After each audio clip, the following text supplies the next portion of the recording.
Welcome once again to EWTN's Bookmark. I'm Doug Keck, your host. Our special guest author is Robert Royal, and his book is The Martyrs of the New Millennium, The Global Persecution of Christians in the 21st Century, published by our friends at Sophia Press, naturally available through our EWTN religious catalog, EWTNRC.com for all things Catholic.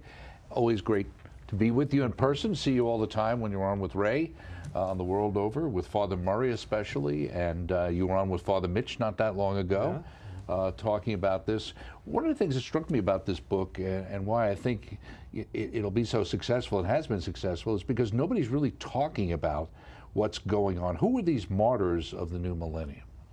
Yeah, that's a good question. And one reason that I wrote this book, I was encouraged by Aid to the Church in Need that I'm collaborating with lately, is that people just don't have this idea that martyrs exist in the modern world. They think that they happened back in the ancient world. They maybe have an idea that under communism or something, martyrdom took place. And I've written actually two books, as you know, Doug, on martyrs. One I did in 2000 and gave a copy to John Paul II, who had a big celebration for the 20th century martyrs. Right. In the 21st century, we have a different situation. There are a lot of Muslim martyrs, of course. But I think one of the things that probably almost no one pays any attention to is that international criminality now has become one of the things that produces martyrs. So whether it's the mafia in Sicily or it's the cartels in Mexico and Latin America, we're really in a new situation, and it's happening everywhere. Right. Well, so how do we define what is or isn't a martyr? Yeah, I have an introductory chapter in that book in which I show that there actually have been, the recent popes have had to expand the categories because, you know, what could look like in the past a theological clash. I mean, we tend to look back at ancient Rome and we think, oh, it's the pagans against the monotheistic Christians. Yes and no. It's also the fact that the Christians weren't willing to submit their religious authority to the emperor, to the state. Right. You know, what often happens in the modern world, and John Paul was the first one to, I think, to formulate this, is he called it the nuovi martyrs, the new martyrs. So that if I'm standing up, say I'm a priest in Sicily, and I'm standing up for my community against the mafia, and they murder me, which they do. Sure. That's what he called a new martyr. Pope Francis came up with a new category called oblatio vitae. I mean, in the past we tend to think of people as kind of, they build up to martyrdom. I mean, somebody like Maximilian Kolbe or Elizabeth Stein. What Pope Francis decided was that oblatio vitae means on the spur of the moment you may be called to die for the faith. And there are some instances, for example, in Pakistan, where Muslim suicide bombers are going into a church and a guy will just grab the person, I see. Okay. You know, stop the person from going in and kill hundreds, die himself. So there are different ways that you become a martyr. Now, I can't define who a martyr is. I have no authority of that. It depends on the church to do that. But those are the kinds of categories, the kind of circumstances that exist.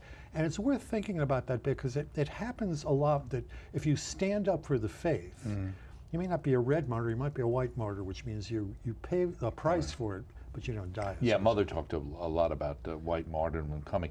And of course you talk about the different areas of the world. Some of them we hear about, like Nigeria, Pakistan, Saudi Arabia, China, obviously, and I guess you could make a case to say, well, is China really about religion, or is it really about state control, similar to what you were talking about with Rome?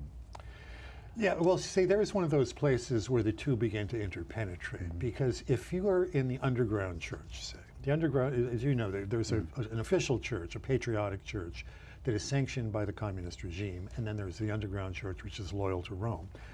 The regime is constantly trying to make everybody join the patriotic church so that it will be under the thumb of the political authorities. But the problem is that once that happens, you start to see even the Gospels being rewritten.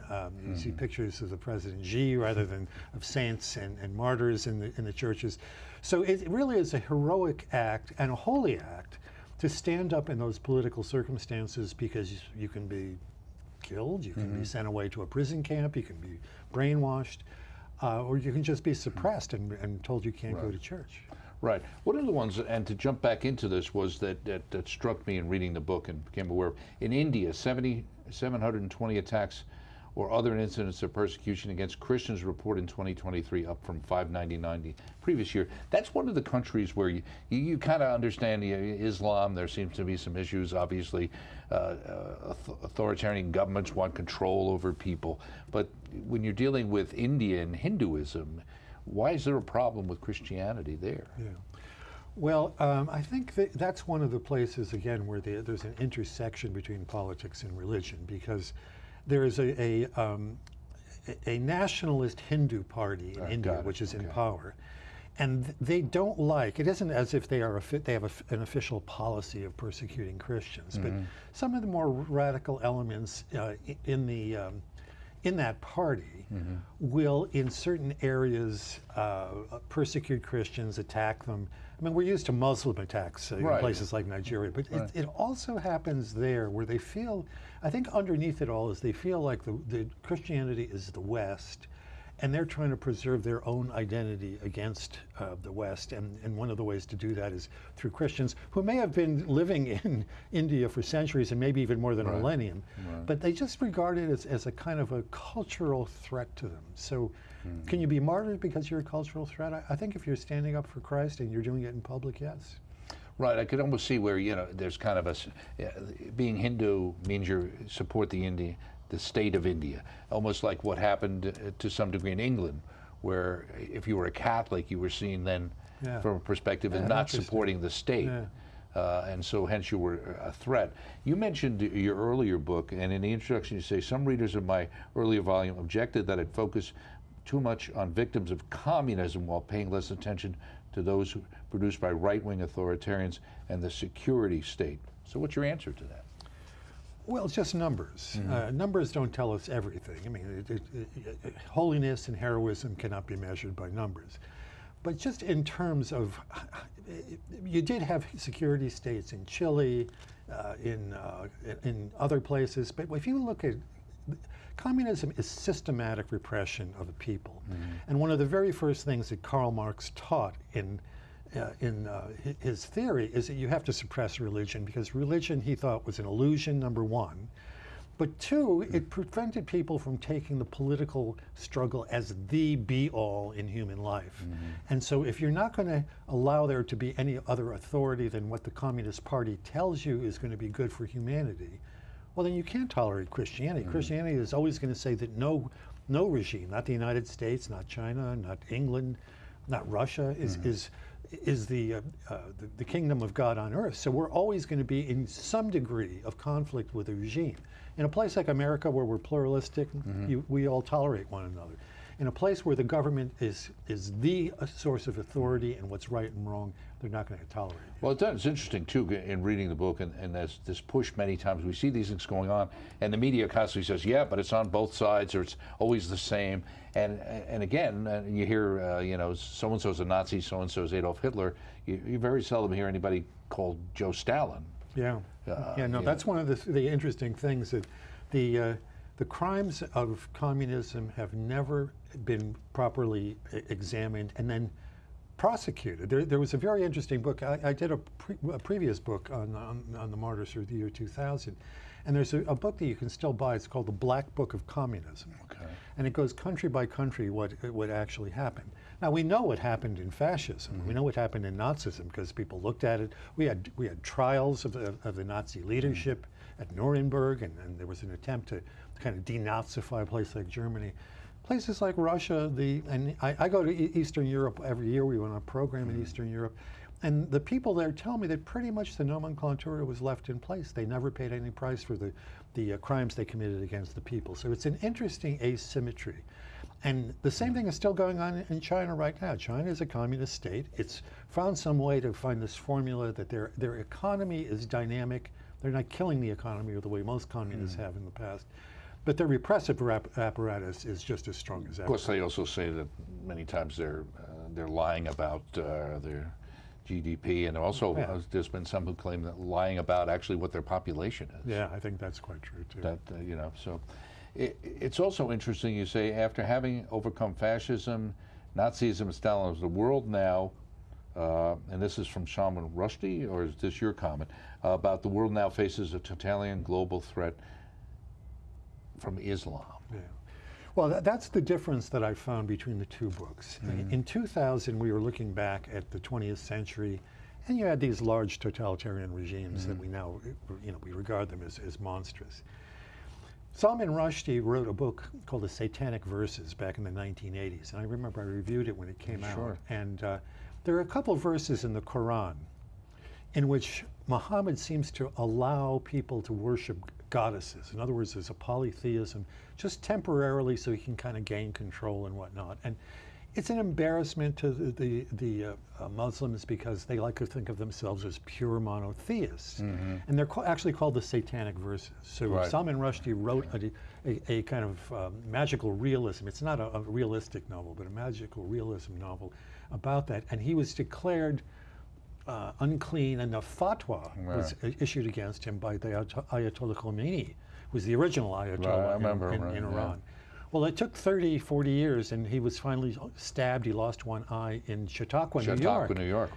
Decades afterward, and that's when he said that we thought we got rid of totalitarianisms in the 20th century, but now we wake up and we find that there's this renascent radical Islam that is just as bad and just as murderous. You say, so even in advanced democratic societies, there's a certain dynamic in which religious believers are tolerated when their religion is weak, but when it's not weak, they are often oppressed, sometimes bordering on being persecuted. Yeah, I mean, this is a thing that I think all of us need to become aware of and be very vigilant about in our societies. I mean, we start to see it, around the edges. The Little Sisters of the Poor are back in I mean, you court. think that the court case that never dies. Yeah. No, and this started back during the Obama administration. Right. They were trying to force the Little Sisters into covering, I think, contraception at the time, and maybe even abortion coverage in their health services. And the courts have consistently sided with religious liberty and the right of people to define what is a religious activity.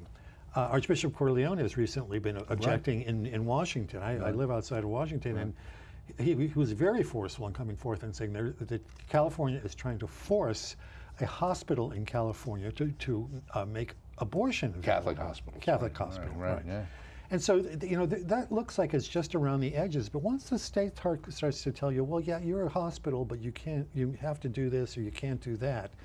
And then I even look further back. I look back and I say, how many people are not admitted to medical school or law school or nursing programs or whatnot because they say on the application, I'm Catholic and I believe this or I believe that. Right. We can pray to God that our courts still protect us, and by and large, the Supreme Court, God bless them, they have protected religious liberty, but we shouldn't take this lightly. And we see in Europe, by the way, a much more dangerous thing beginning to emerge, that people can be arrested for praying silently outside of, just one person, praying silently outside an abortion clinic. Amazingly, in the UK, of all places, where free speech kind of comes from. And you have that. You also, you say, Christianity is especially vulnerable, you say, because since the Enlightenment, the modernist, postmodernist paradigm is basically oriented towards replacing Christianity's cultural and social dominance, and not incidentally, along with it, Jewish tradition from which Christianity emerged. Yeah, this is a thing that I think has begun to be noticed even in some secular circles. You see people like Richard Dawkins, one of the great modern neo-atheists, saying, well, I'm a cultural Christian. And what he means by that is a very interesting thing, because if you look around from a purely scientific point of view, purely materialist point of view, why do we recognize one another as having rights? Why do I respect you? Why do you respect me? Well, as Catholics, we know that we're made in the image and likeness of God. An atheist, what can he say? All he can say is, well, it works better if I don't attack you, if you agree not to attack me. And so if even one of the prominent atheists in the modern culture says to us, well, I do have to rely on those Christian ideas of the dignity of the person, human freedoms in society, respect for one another. It tells you something that the Enlightenment, for all the things that it gave us, and in terms of medicine and all sorts of other things, it's helped us to gain power over nature and to help human life. It's incomplete, and it's incomplete at the key point of why is it that human beings are are something that we have to morally respect. It has no way to even speak to that subject. Right. They just don't like the answer, unfortunately. So they have to subjugate it in some way or another. The other is interesting, you talk about the ideological other, and that's where you get into kind of the discussion also about, like Islam and some other cultures, that it seems to be the ability to accept things that seem unacceptable just because they come from another culture or another religion where there's no tolerance for Christianity or Judaism. Yeah. Well, I think that the church has a role to play in this, and so far we haven't been playing it very well, because look, we want to live and let live with people who want to live and let live with us. There's a question about Islam, because as the American political scientist Samuel Huntington once says, Islam has bloody borders. Everywhere that Islam meets another culture, whether it was during the Crusades, which I would defend, by the way. Well, I agree with you. For the most part. Yeah, right. Or whether it's even where Islam started to meet with Hindus in India. There are religious clashes. Now, in the modern world, most political scientists would say, well, there's political and economic causes for that. Yeah, I mean, there was always that somewhere in the background, but there are also religious causes. People are willing to fight and die for their faiths. Right. And we have to recognize this. And I think that if we look away from the full truth about Islam, which means recognizing that for centuries, we have verified from centuries of activity that there's a clash of Islam and other cultures. You have to ignore all that. You have to even ignore parts of the Quran, which recommend fighting against the Jews and the Christians because they are not Muslims. If you're going to ignore that, you're not going to tell the truth. And I think the church has been a little bit too ready to say, yeah, we're all just on the same playing field trying to make our way to God. I think we've got to be a little bit more forceful in making distinctions. Well, in looking through the book and seeing the persecution, let's see, talking about from an Islamic position kind of a thing, it's understanding that really with Sharia law and things that the faith is totally integrated with the political system. It's really all one.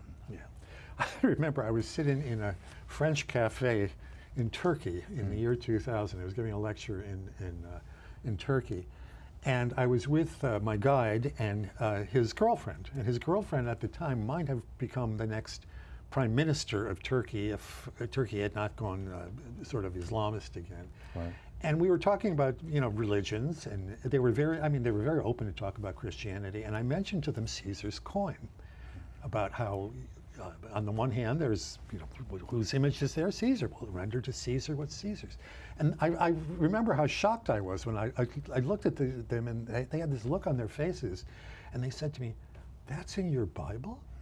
And they wanted to have some way to talk about, well, how is it, because they actually got from Ataturk just a purely secular state on one hand, and then you had his, radical Islam on the other side, so they didn't meet. But if you could have the right way of recognizing the political order from your religious, but as you rightly say, they are not divided. They're actually really integrated. You say Western understanding Christianity does not permit suicide even for the noblest cause, and a Christian who deliberately kills himself in order to kill others, committing a sin, not a heroic act of faith. You go on to say, a Christian martyr is a person who is willing primarily to die, not to kill himself or others for his faith. Yeah, I had to put that in there because you see the term martyr often used about an Islamic suicide martyr, where a person goes in with an explosive vest and blows up a church or a chapel, sometimes even just a Western hotel they'll do. And we shouldn't just assume that somebody who is willing to die for a cause is a martyr in the proper sense. I mean, people have died for communism, fascism, Nazi, all sorts of things, terrible things that they've died for. And I think that there's been a confusion actually in our Western media because the Muslims use the same term. There's actually been an attempt to kind of paper over the difference between the two. And you put your finger right on that passage that really our faith is founded on the willingness of our founder to die. Right. And that is what a Christian should be willing to do for the faith, not immediately kill in the way of conquest. Islam spread by conquest. Let's just say that. Right. Yeah. Well, it depends. It's like the Quran. There's Medina and there's Mecca. Yeah. It's like there's two different books there. Right. With a much different The perspective. longer it goes on, the more bloody it gets. Right. And then because of the way the Quran's structured, it's not chronological, and so it makes it difficult. It's not like in Old Testament you can say, well, that was the year 2000 or 1000, and now it's here. So it makes it very confusing, at least to somebody like myself. You also talked about the idea of the Regensburg University statement by Benedict XVI. Now, was that a good thing or a bad thing in your mind?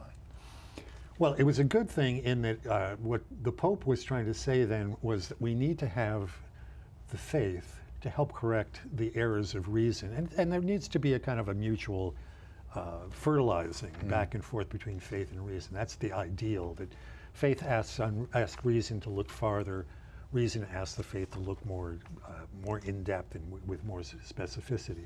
Unfortunately, there were a couple of martyrs as a result of that, because he said it in a fictional dialogue between a Byzantine emperor and a Muslim leader. And the Byzantine emperor says, there is no compulsion in religion. It is wrong when Islam does this. And some people in the Islamic world took this as a insult, and there were some tumults here and there, and a couple of people died. A couple of nuns died as a result. Now, you quoted Solzhenitsyn, who you say, discovered as a prisoner in a Soviet gulag, the line separating good and evil passes not through states, nor between classes, nor between political parties either, but right through every human heart.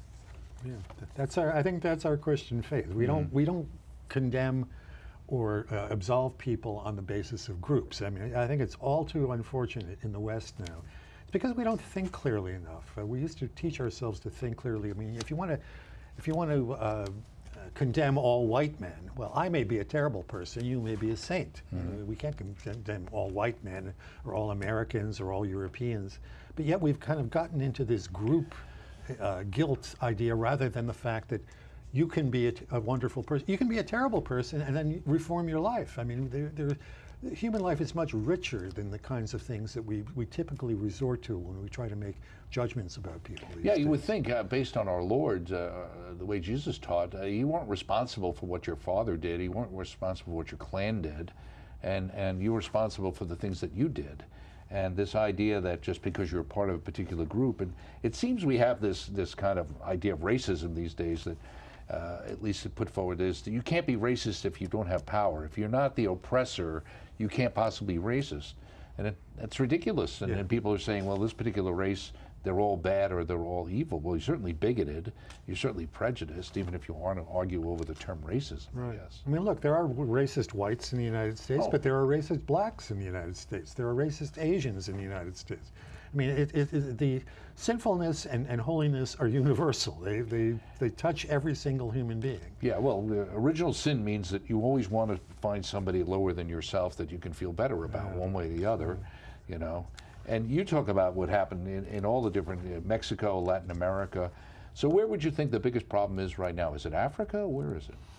Well, depending on what you mean by the biggest, right? I started both of my Martyrs books with a chapter on Mexico, because Mexico is such a deeply Catholic country in a variety of ways. We all know this.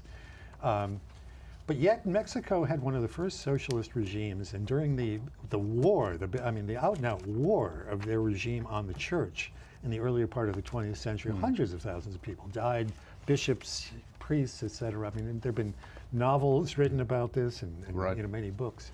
But Mexico, well, if you want to talk about the worst place, it's counterintuitive to us, but just in terms of sheer numbers, the most dangerous place in the world to be a Catholic priest these days is Mexico. I think last year there were 9 priests killed in Mexico, and it isn't so much there an ideological clash the way it used to be in the 20th century. It's criminality. The cartels. It's the cartels, it's the human trafficking, it's the drug trafficking. And so if you step out and try to stop the cartels from operating, in some instances, if a priest says, well, I'm not going to baptize your baby because you were a member of the Sonoma cartel, and then the guy says, what? And the next thing you know, the guy's found in a field, dead somewhere. So 9 Catholic priests died in the past year alone. In 2024 is the last year we had had numbers. Now, and just in terms of just the widespread slaughter, Nigeria has to be the country right, that, exactly. that we see. And I think people have gotten to know that. We had to really work in Washington to get the government to recognize again that Nigeria is what they call a country of particular concern, a CPC. For some reason, the Biden administration took them off this list. But there are countries like North Korea, China, some other places that very clearly, in terms of religious persecution, they are of particular concern. The Trump administration decided to put that back, Nigeria back on the list. And there has been some effort on the part of the government to try to rein in the Islamists in Nigeria. But it's an ongoing slaughter. Right, absolutely. So how's the book been doing? It's been selling extremely well here in the United States and in other English-speaking countries. It's coming out in Portuguese. I'm going to be going in April. I'm going to Lisbon for the publication in Portuguese. I'll also be going to Rome for the publication in Italian, and there are other translations in the works. So we're getting the word out there. Okay. It's an important story, it seems to me. And we have to keep reminding ourselves, because we kind of keep forgetting that, in fact, Christians and Catholics are being persecuted around the world. And it's because of what Jesus says. They persecuted me, and they will persecute you. Absolutely. You know? Another book in the works? I've got all kinds of books in the works. Okay. I hope not another Martyrs book for at least another 25 years. Well, if you do, make sure you stop by. Absolutely. Thank you. Thank you. Always a pleasure. Robert Royal, author of The Martyrs of the New Millennium, believe it or not, the global persecution of Christians in the 21st century, from Sophia Press, naturally available through our EWTN religious catalog. And check that out, and check us out next time right here on Bookmark. Thanks.